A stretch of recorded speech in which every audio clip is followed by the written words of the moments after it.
माळवाडीमध्ये सागर चौगले यांच्या इथं त्यांना एक साप म्हणजे त्या लाकडामध्ये साप दिसलेला आहे. पण तिथं बघूया आता आपण जाऊन तो कोणत्या ते साप आहे. तर चला या आपण.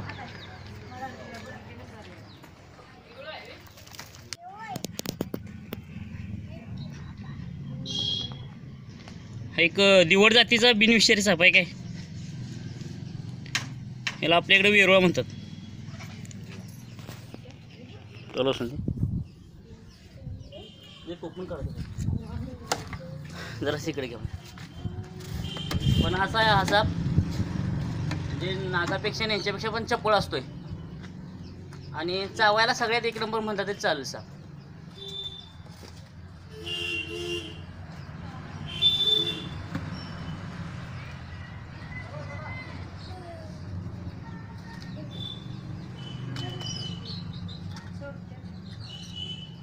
घरात आहे ते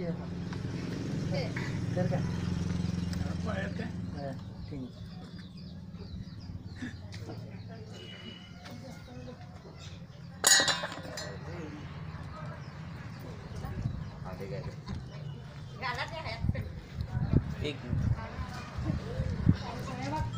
तो पण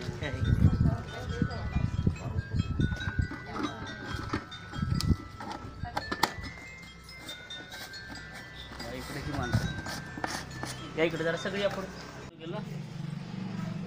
हा एक दिवड जाती साप आपल्याला माळवाडीमध्ये सागर चौगले आणि संभाजी खोत यांनी हा इथं पाठीमागं लाकडामध्ये हा पकडायला मदत केली.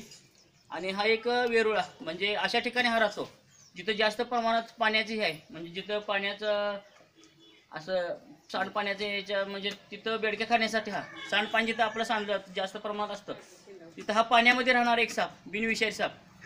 हा जरी चावला आपल्याला तरी याच्यापासून कुठलाही धोका नाही.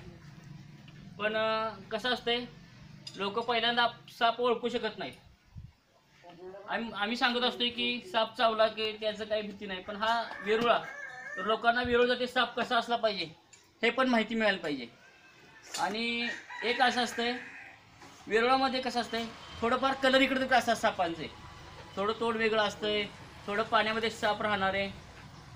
आता जमिनीवर राहणारे साप पण बिनविषारी आहेत. पण हा एक पाण्यात राहणारा साप म्हणजे पाण्यात पण राहतो आणि जमिनीवर पण राहतो अशा दोन ठिकाणी राहणारा साप हा बिनविषारी साप. हा दिवड याला आपण वेरुळा म्हणतो. हा एक सागर चौगले आणि संभाजी खोत यांनी हा कॉल करून आपल्याला हा साप एक वाचवण्याचा प्रयत्न केला. आणि खरोखर तशा प्रकारे आम्ही साप धरतो तशा प्रकारे हा कुठलाही प्रयोग म्हणजे आमचे व्हिडिओ वगैरे पाहून तुम्ही कुठलाही असा प्रयोग करायचा नाही की जेणेकरून साप चावल. म्हणजे आम्ही ज्या पद्धतीने धरत असतो ते आमचं एक ट्रेनिंग असतं. आम्ही 4-5 वर्ष ट्रेनिंग घेतलेलं आहे आणि त्यामुळे हा आम्ही साप पकडत असतो. लोकांना वाटतं की हा बिनविषारी साप आहे किंवा साप ओळखू शकत नाहीत आणि सहजपणे लोक जसं आम्ही आमच्या ह्यानं धरतो तशी लोक धरतात त्यांना चावतो साप. तर असा कुठलाही प्रयोग करायचा नाही की जेणेकरून साप पकडायचा. जेणेकरून आपल्या भागामध्ये जिथं जिथं सर्पमित्र असतील त्यांनाच बळवून विषारी असून दे अगर बिनविषारी साप असून दे ते पकडून द्यायचे आहेत. आणि अशा सापांच्यामुळे निसर्ग आणि आपली शेती वाचते. आणि सागर चौगले आणि संभाजी खोत यांनी हा साप पकडून दिल्याबद्दल मी त्यांचा आभार मानतो. धन्यवाद. कशा प्रकारे हा दिवड जाती साप तुम्ही बघू शकता.